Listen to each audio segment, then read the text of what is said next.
Hulle kom van oor die land met bakkies, vliegtuie en helikopters. Nampo het gegroei van 'n beskeie plaasskou tot een van die grootstes ter wêreld.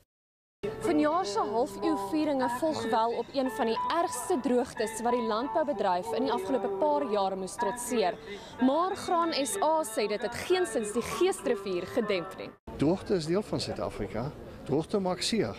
Droogte respekteer geen kleur nie, hy het nie eens 'n heining nie en niks nie. Maar ons gaan volgende jaar weer boer. En as jy hier so stap, dan sien jy hoop, jy sien opwinding, jy sien regtig mense wat 'n pad vorentoe in Suid-Afrika sien en in landbou sien in Suid-Afrika.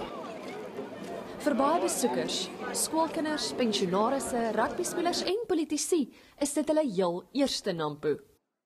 I've always been proud of South African farmers. I think we've shown innovation, we show that we can compete with international communities when it comes to farming. Jy sien altyd net die mielies langs die pad en kyk hoe mooi groei hulle en so, maar die masjinerie en goed wat hier uitgestal word is net fenominale standaarde, jy weet, en is altyd lekker, maar eendag is definitief te kort om deur Nampo te gaan. Dis 'n groot sukses, eerste keer, maar definitief nie die laaste keer nie. Kom as julle manne nie in die skool vandag nie?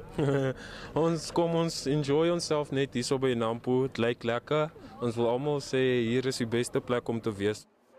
Organiseerders was veral bly oor die baie jong mense by die skou en hoop Nampo gaan ook 'n liefde vir landbou by hulle kweek. Daniela van Heerden, Unies, Botawil.